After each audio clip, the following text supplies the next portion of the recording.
ایک صحابی ہیں ابو محجن ثقفی رضی اللہ تعالیٰ عنہ، یہ بہت بڑے صحابی ہیں، پر شراب کی عادت نہیں چھوٹی ان سے۔ کئی دفعہ ان کو حد لگی، کوڑے لگے، پھر پینا شروع کر دیتے تھے۔ تو حضرت سعد نے حضرت عمر کو لکھا کہ میں ابو محجن کا کیا کروں؟ کہا اس کو قید میں رکھو، جب تک توبہ نہ کرے اس کو چھوڑو نہیں۔ تو انہوں نے ان کو وہی اسی قلعے کے نیچے کمرے میں بند کر دیا۔ ایرانی کو پلہ بھاری ہونے لگا تو ابو محجن تڑپ رہے کمرے میں کہ یا اللہ میں کیا کروں۔ تو حضرت سعد کی بیگم سلمہ ان کا گزر ہوا، کہنے لگے سلمہ یہ میرے بیڑیاں کھول دے اور مجھے گھوڑا اور تلوار دے دے، اگر میں شہید ہو گیا تو تھوڑی جان چھوٹ گئی، اور اگر میں بچ گیا تو میں واپس آ کے خود ہی بیڑیاں پہن لوں گا۔ تو وہ کہنے لگی اگر سعد کو پتہ چلا تو مجھ پر ناراض ہوں گے، اور آگے چل پڑیں۔ تو انہوں نے شعر پڑھا کفا حزنا ان تلتقی الخیل بالقنا واترک مشدودا علی وثاقیا، میرے درد کے لیے یہی کافی ہے کہ سامنے حق و باطل ٹکرا رہے ہیں اور میں بیڑیوں میں بند پڑا ہوا ہوں۔ اذا قمت عنان الحدید غلقت علی مصاری قد تسم المنادیا، جب میں اٹھنے کی کوشش کرتا ہوں تو میرے لوہے کی بیڑیاں مجھے زمین پہ پھینک دیتی ہیں، اور میرے اور ان کے درمیان دیوار حائل ہے کمرے کی جو میری پکار کو باہر جانے ہی نہیں دیتی۔ جب یہ شعر حضرت سلمہ نے سنے تو ان کو رحم آ گیا، وہ واپس آئیں، انہوں نے دروازہ کھولا، اس کی بیڑیاں کھولی اور حضرت سعد کا گھوڑا دے دیا، اپنے خامند کا تلوار دے دی۔ انہوں نے کپڑے سے نہ اپنا منہ چھپا لیا، اور مسلمان یوں ہو رہے تھے اور ایرانی یہاں آ گئے تھے، اور یہ شخص اللہ سے کیا لو تھی، دیکھو وہ انسان ہی نہیں جس سے خطا نہ ہو، خطا سے پاک صرف نبی ہوتا ہے اور کوئی نہیں ہوتا۔ شراب کے عادی ہیں اور نکلے ہیں تکبیر پڑھتے ہوئے، اور ایک طرف سے جو اس اللہ کے بندے نے حملہ کیا ہے کلی ذات، اس نے ایرانیوں کی صف میں کھلبلی مچ گئی اور سارے ایرانی پریشان ہے کہ بلا آ گئی، جیسے بجلی چمکتی ہے ایسے وہ چمک رہے تھے، ادھر ادھر ادھر ادھر۔ اور صحابہ چونکہ چہرہ چھپا ہوا تھا تو کہہ رہے اے بندہ تھا لگتا نہیں کوئی فرشتہ اللہ نے انسانی شکل میں اتار دیا ہے۔ کبھی رائٹ پہ حملہ کرتے، پھر لیفٹ پہ حملہ کرتے، پھر وہاں سے رائٹ پر آتے، پھر وہاں سے لیفٹ پر جاتے۔ ایک جب اللہ ساتھ ہو نا تو وہ ایک نہیں ہوندا، وہ نال دعا اللہ ہوندا ہے۔ کلا ابو محجن ہوندا تا کسے ایرانیوں دا سر لا دے بنائے، پچھو اللہ کھلوتو یا کانڈ دے۔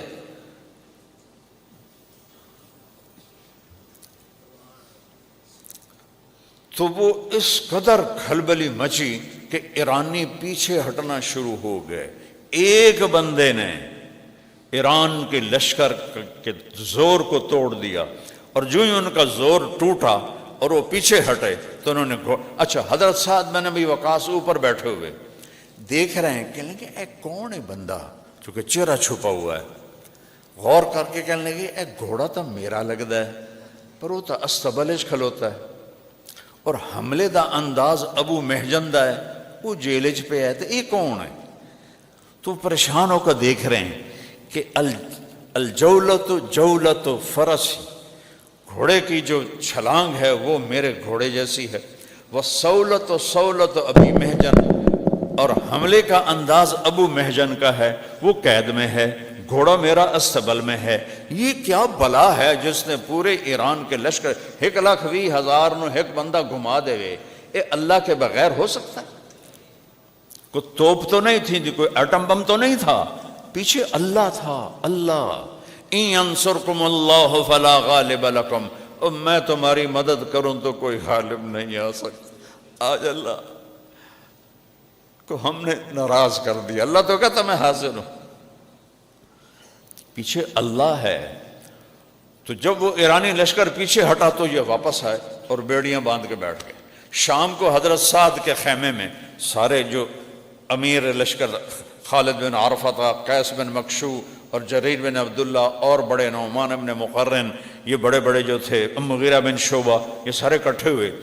کہنے لگے یار پتہ نہیں وہ کون تھا جو آیا، چہرہ تو نظر آیا نہیں، لیکن اس نے پوری جنگ کا پانسا پلٹ دیا۔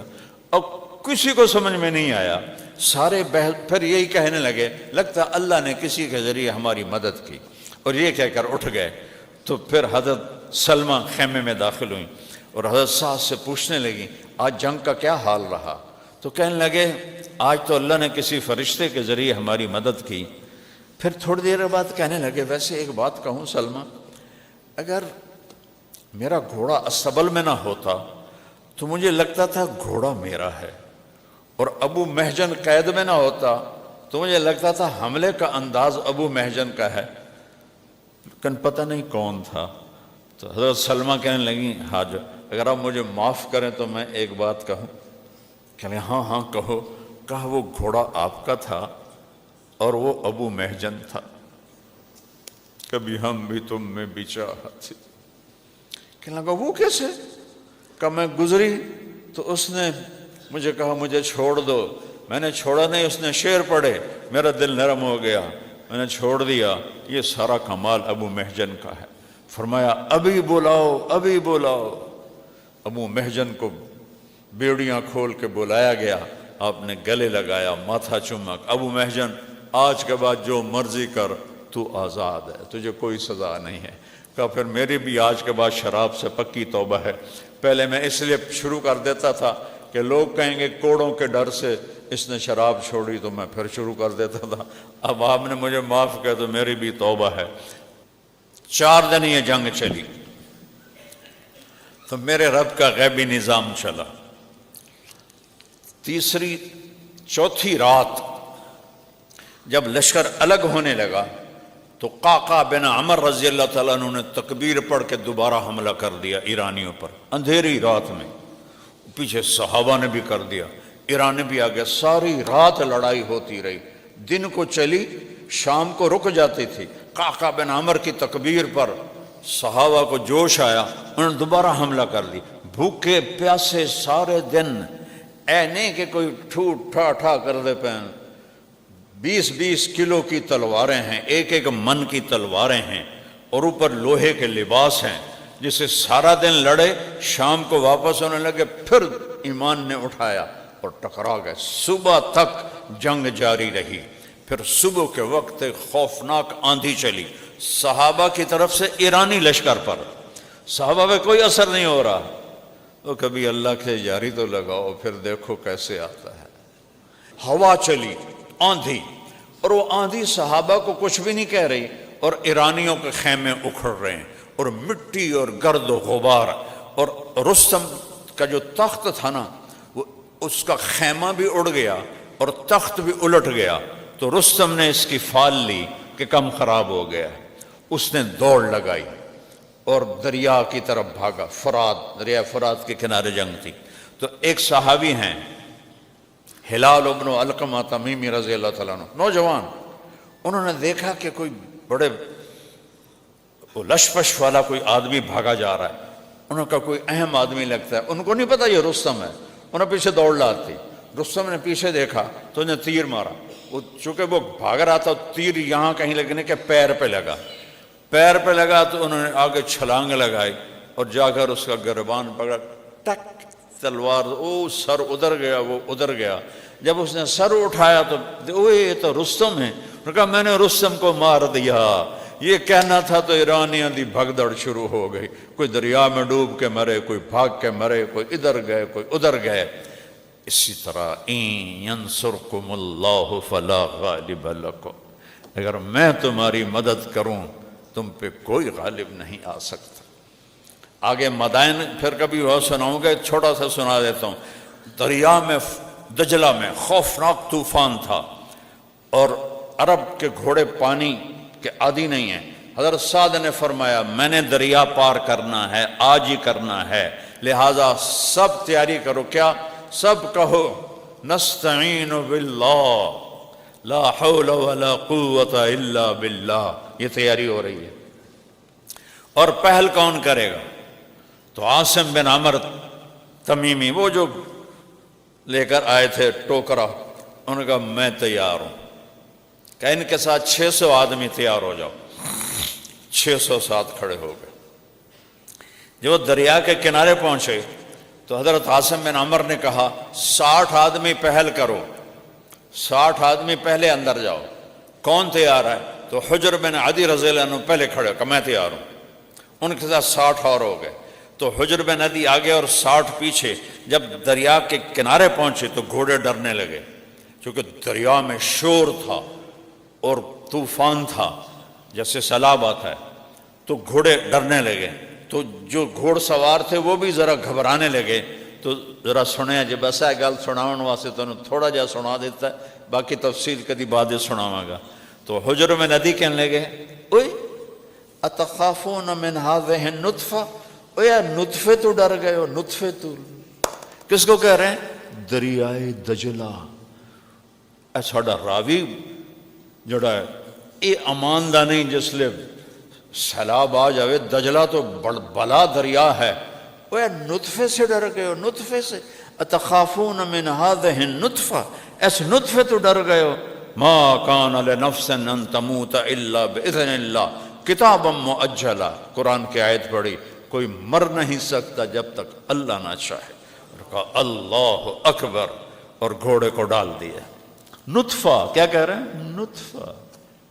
تو حجر بن عدی نے طوفانی دریا میں چھلانگ لگا دی، پیچھے 60، پیچھے 600، پیچھے 30,000، اور اللہ پہ قربان جاؤں سامنے دریا کے کنارے ایرانی تیر کمانے لے کر کھڑے ہوئے تھے، اور صحابہ ایسے باتیں کرتے جا رہے تھے جیسے زمین پہ چل رہے ہوں۔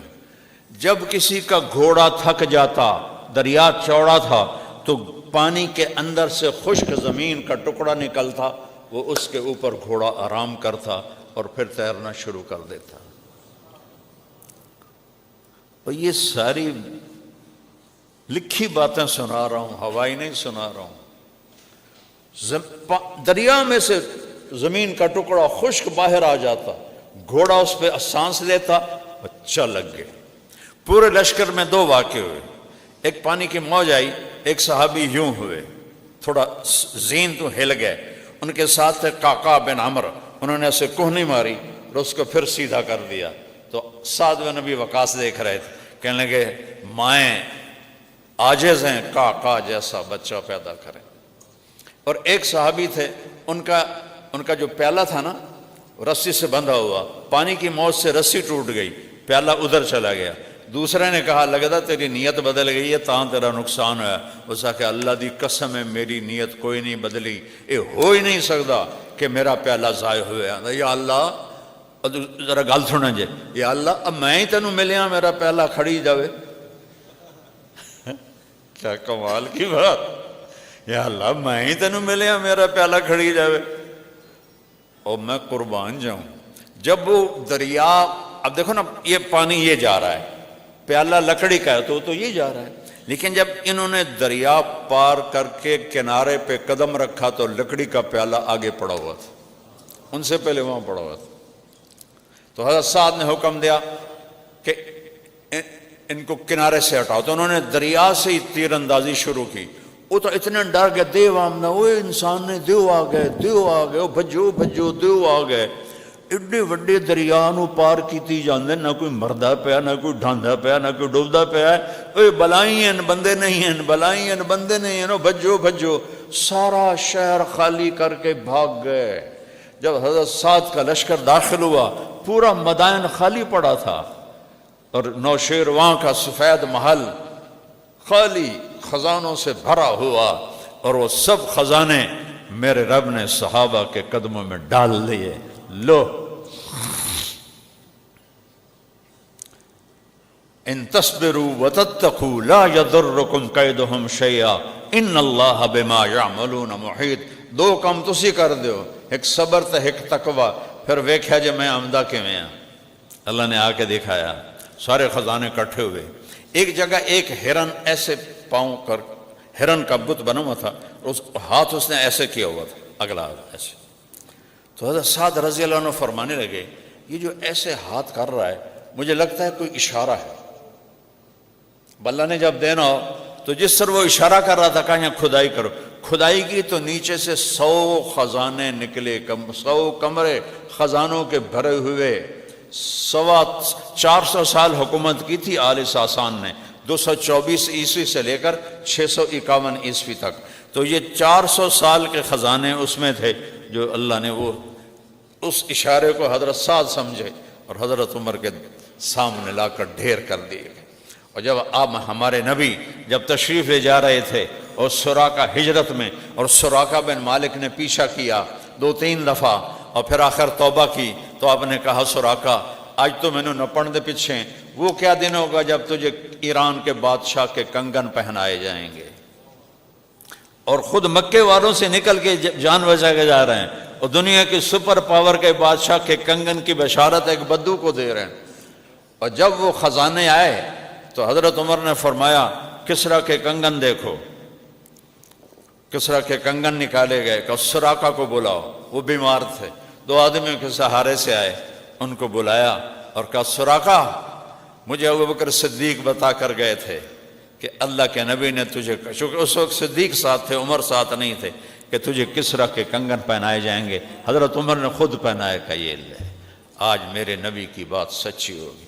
پھر چونکہ سراقہ کا قد لمبا تھا، کہ وہ کسریٰ کا لباس بھی لاؤ، وہ لباس لائے، وہ سراقہ کو پہنایا اور کہا ساڈا بادشاہ ہے، اس کو مسجد میں ادھر پھر آیا کہ یہ وہ خزانے ہیں جب لوگوں نے اللہ کی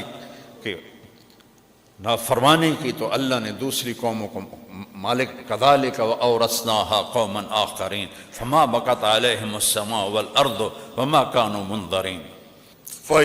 توبہ کرو میرے علاقے کے لوگو، تمہارے ساتھ میں جتنی ہمدردی سے بات کر سکتا ہوں اور کہیں نہیں کر سکتا ہوں، میری رگیں ہیں یہاں، 500 سال سے میرے آباء و اجداد کی قبریں ہیں یہاں، تو لمبے پہ میرے خاندان نے کئی 100 سال حکومت کی ہے، اور جتنی ہمدردی میرے دل میں تمہاری ہو سکتی ہے کسی اور کی نہیں ہو سکتی۔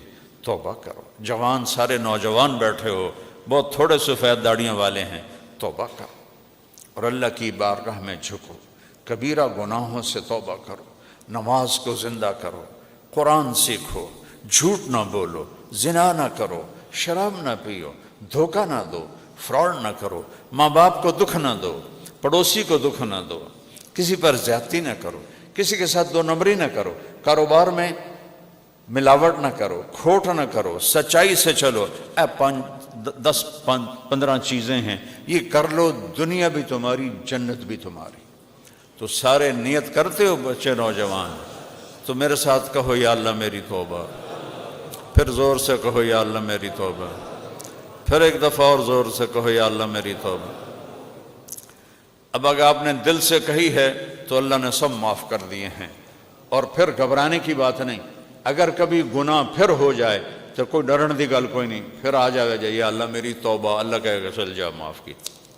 ہاں کہ جتنی دفعہ آؤ گے میں معاف کر دوں، جب بھی آؤ گے میں معاف کر دوں، جس عمر میں آؤ گے میں معاف کر دوں۔ کوئی بڑھاپے جوانی کی قید کوئی نہیں ہے، بڑھاپے میں معافی مانگو، جوانی میں مانگو، صحت میں مانگو، بیماری میں مانگو، اللہ کہتا ہے ایک باری معافی مانگو میں معاف کر دے گا۔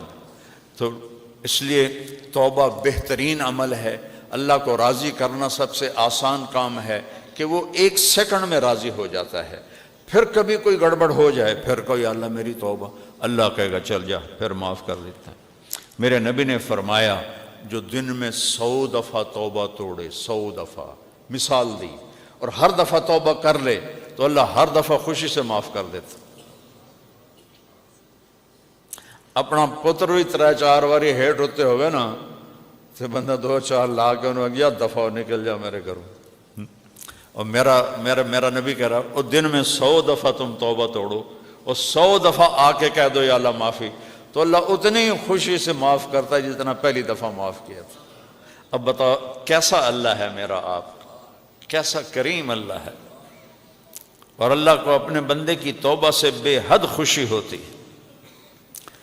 نیت کر دو نا سارے بھائی۔